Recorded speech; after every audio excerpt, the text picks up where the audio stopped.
If you're feeling sad or if someone you love is feeling sad, it is not fun, but it is a part of life. Every single emotion that you experience or feel is actually normal, healthy, and okay.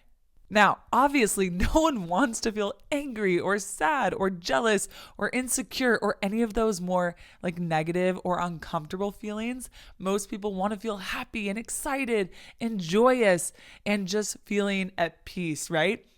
But as a human being, we have a wide variety of emotions, and feelings are simply signals. They tell us something. Like if we are feeling sad, it's a signal that something happened that made us sad. Like if your dog passed away, wouldn't it be normal and reasonable to feel sad or even a little depressed that your dog passed away if you've been with your dog for 15 years and built this strong relationship and they've been there for you or you've gotten to play with them, etc.? Right? It'd be kind of weird if you were like, "Yay, my dog died." Right? Do you see that?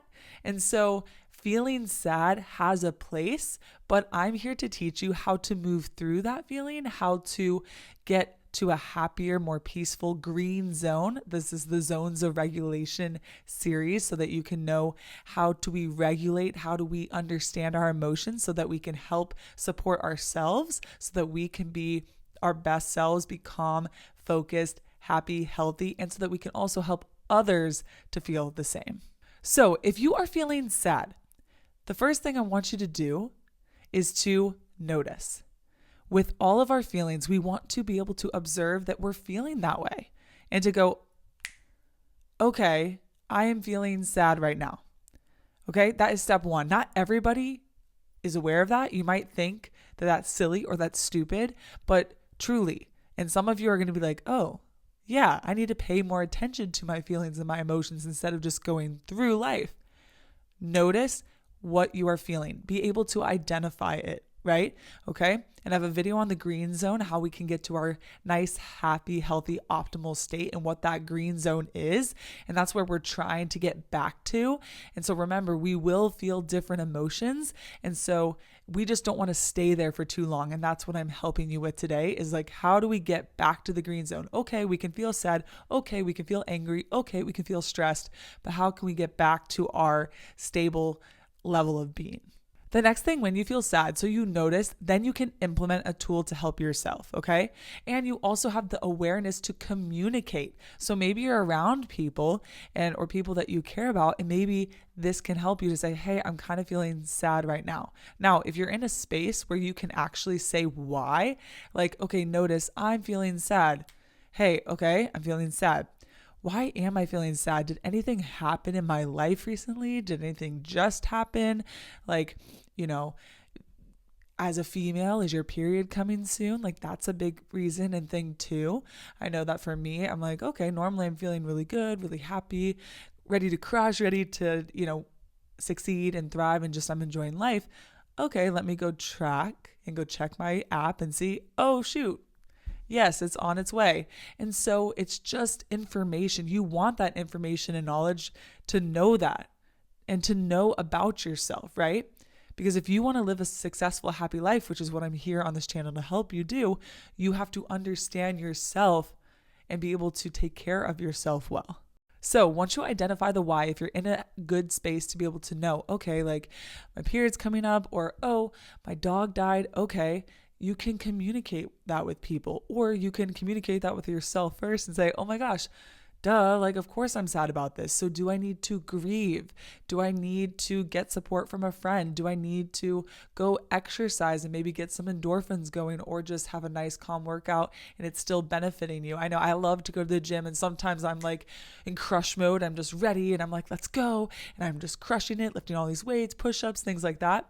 And other times, depending on my emotional state, I'm either just really calm and I don't feel like doing that, or I'm in a thinking mode where I'm thinking and so I'm calmer. But sometimes maybe I am feeling a little bit more sad or going through that, or it's that time of the month. And so I'm just a little bit more calm and relaxed and just getting that workout in because I know it will benefit me. So when you know why, you can figure out what tools to help you. And here are a few that can help you when you're feeling sad, that are scientifically backed and that also have helped me personally, because usually I'm in a green zone. But my default isn't usually anger. I don't really get angry a ton. I know as a teacher, you might have to, especially a PE teacher, I might have to say, hey, we need to keep our hands to ourselves, right? But otherwise, I don't really get angry. I might fall more to the sadness, and that's typically because of hormones and being a female, for me, at least. I also want to share one more thing before I get into the tips, that if you are a child, or if you have a child, right, and they might be sad or disappointed. There's more emotions than just the sad, happy, angry. I know we're starting there. We can dive deeper into more. I know I have Brene Brown's book, Atlas of the Heart, that helps identify the deeper emotions. I can link it below if you're interested on really understanding what each emotion really is, instead of just labeling it as one thing when it's really a different branch of something. But if someone like your child is sad because they didn't get what they wanted, or they don't get to do what they want, or they didn't get the toy, or someone took the toy or something, one of the best things you can do, even for yourself, is to acknowledge that. So, hey, I noticed they're feeling sad or disappointed. So even with my children in my life, I will be like, hey, are you sad that this happened? Or how do you feel about this? Is this sad? Was that disappointing? And so I help them label it and identify it. And then I acknowledge that, I understand that that's sad. That can be really sad or hard or frustrating, And when you acknowledge that, even with you, if something happened in your life, okay, it is sad when, you fail a test and you want to do well, and you usually do well and get A's and B's, and you got a C on the test. It's sad. That helps you to move through it more quickly. Okay. Have you ever been in a situation where you feel upset or sad, and then someone's like, oh, just get over it, or stop being a crybaby or something? Even though that person is trying to help you just move on, or hey, it's no big deal, it doesn't help you feel like it's not a big deal, and it doesn't help you move through it faster. Actually acknowledging, hey, yeah, that is sad, or hey, I can understand why you're feeling sad, or it's okay to feel sad about this. You're like, oh, it's okay that I'm sad. It's okay.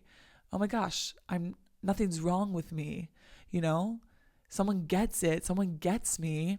It actually helps you feel calm and helps you kind of move through it faster. At least that's what happens with me. And I've seen it work for a lot of people when you acknowledge. Have you ever seen if someone does not acknowledge you, or just get over it, or it doesn't matter, or I wasn't saying that, or I wasn't, and you try to argue it, that doesn't help the person move through it. Then they're like, no, I am sad that you took my toy and that I can't, you know what I mean? And then it starts to spiral. It's if you would have just said, hey, that is sad. I get it.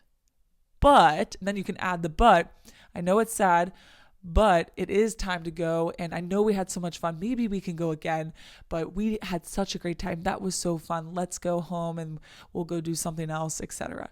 Right? And so create a new positive, acknowledge the feelings, acknowledge the fun, acknowledge the experience. Your dog, we had a beautiful, beautiful life together. Of course that's going to be sad because we had this thing. Acknowledge that, and then you can move forward and move through it. So please, with yourself and with other people, help them identify, help them to know what they're feeling, help them know it's okay to feel that, acknowledge them and validate what they're feeling. You don't have to agree with them, but you can validate their experience of their life and their emotions.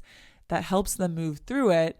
And then if you need to add some more tools, you can add some more tools, like I'll talk about right here. So I kind of already talked about this, but exercise, it is scientifically proven to help increase your mood because of neurotransmitters, which are these chemicals that are released in your brain when you engage in physical activity.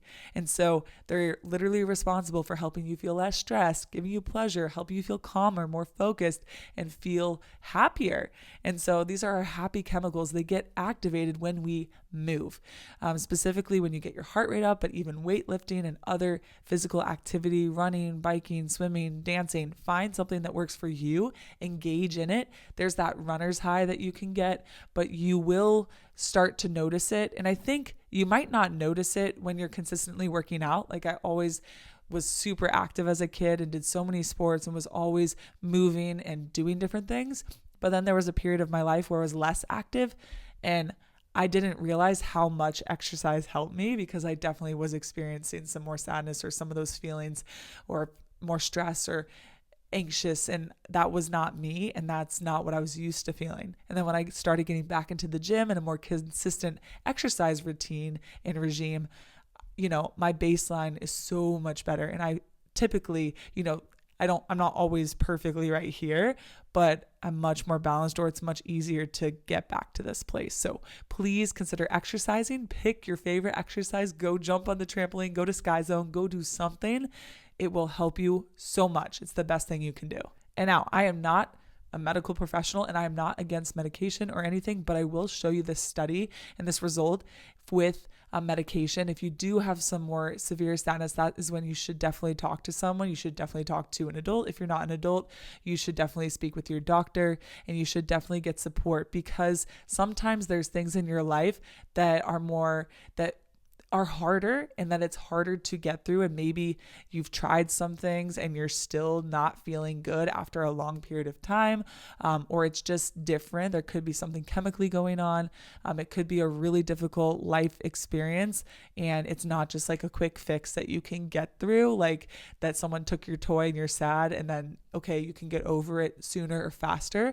So definitely get support with therapy, with your doctor. Definitely talk to someone and get support, because just like with a physical ailment, your emotional ailments can be improved and you can get to a better place.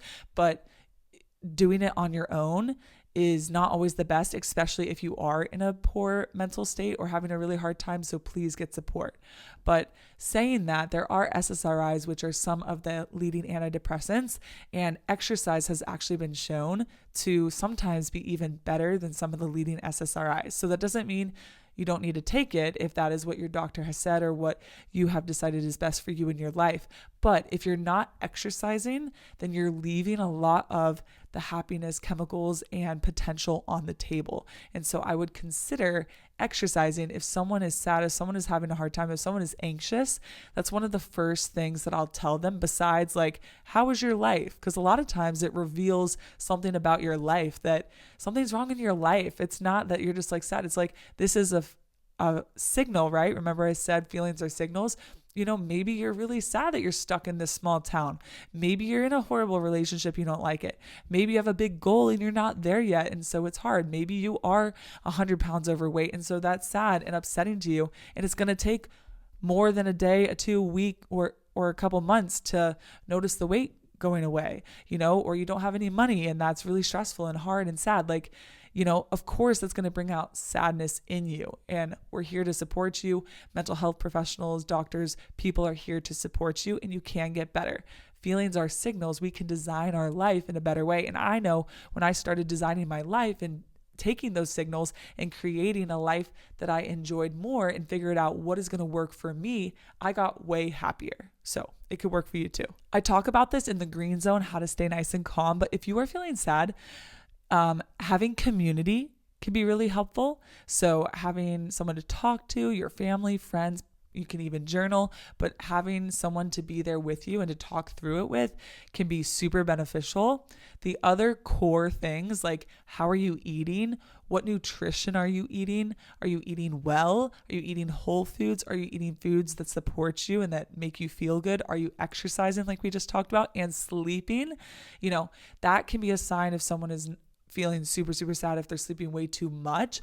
But you do need a good amount of sleep in order to function optimally. And sometimes people's emotions, if they're not eating well, if they don't have these good connections and relationships, also if they don't have something that they're enjoying or working on, and then if they're not getting rest or eating healthy, you're not going to feel good. Like sometimes with me, I'm like, I just need to go to bed. It's been a long week. I've been working really hard. I'm just tired. That's why these emotions are here. I go to sleep, and a lot of times I'm better. So really go back to the core fundamental habits. Even, I was talking to a pediatrician recently, and we talked about these core things, like how are they sleeping, what are they eating, like all the basic stuff. It's not always these extra things like, let's get this blue light therapy or red light therapy or cold plunge or this or that. Go to the basics, take care of the basics, and your life will be better. Going outside can be a really beneficial tool. Stepping away from technology. Sometimes people can go to technology, especially if you're watching something that's like uplifting, something that's interesting to you, something that makes you smile or laugh. That can be a tool, but sometimes like you're around too much of that, or what you're consuming isn't helping you, and you just need to step away for a minute and just kind of get in touch with yourself and the world around you. So nature can be really healing and helpful for that if you're interested. If you feel up to it, you can do a hobby that you enjoy. Like I said, you can spend time with somebody that you enjoy. You can listen to music. Sometimes listening to sad music is cathartic and it helps you kind of move through that. Sometimes listening to the opposite music can help boost your mood. I know music is a big tool for me and puts me in a certain energy. And sometimes I will try to play that energetic music, but sometimes I just need to listen to some of these sadder songs or more feely, emotional, spiritual, something type song. And it helps me to move through it. So I really think allowing the feeling, allowing sadness, allowing the emotion and noticing it and go, oh, okay, it's here. It's here probably because of this. Let me allow it. Will kind of help you with some of those more smaller things. The bigger things that are sadder, you might need more support. You also might need to make a change. Like, when I was in the no stoplight town and I was like, okay, there's lots of things that are good. Recognize the good that can help you too, to be grateful for the good things and acknowledging those. Like, hey, I do have some good things here, even though this is upsetting. But then use it to change. Use it to get you into a different space, because pain and sadness and the hard feelings can be our biggest springboards into another spot of life. And so I think sometimes these emotions are even like an injury. Like if we didn't feel pain, we wouldn't know that our ankle was broken, or we wouldn't know that if we keep getting headaches, we wouldn't understand that something was going on up in our brain, or that we needed medical support and intervention. And so sometimes these feelings that are uncomfortable, that aren't fun, force us to face whatever is in front of us or within us that we need to face. And so I'm sorry if you're feeling sad. I'm sorry if you felt sad before. It's never fun. But also know, most people in the world, like pretty much everyone, has felt sad before, for different reasons. And also there's millions of people who have felt sad for the same reason that you are. And so take comfort in that. Go find people to, engage with. Don't be afraid of the emotion. Don't run away from the emotion. That is one of the biggest things I could tell you, is to acknowledge it, accept it, allow it, and to not run away. Like, don't drown it out with drinking. Don't drown it out with too many distractions. If you are watching something, if that helps temporarily and it's for something small, great. If it's just something a little disappointing, but don't let that cover up the actual feeling, because then life will just teach you again, or next time something else comes up, something else that's sad is going to come up again, and maybe something similar to that. And so you really have to move through, and decide what you want. Like, I know if I'm feeling that, I'm like, I don't want to feel this for too long. So I'm going to figure out, what can I do? What can I do? What can I do? You do have to give it a little bit of time, but it's also up to you on how long you allow it to be. And even if you're in a place that you don't want to be and you're sad because of it, you can still act and make choices and do things that will help increase your happiness, and knowing that you're moving in that direction. And the more steps you check off and things that you do, like action cures anxiety, action cures some of this sadness.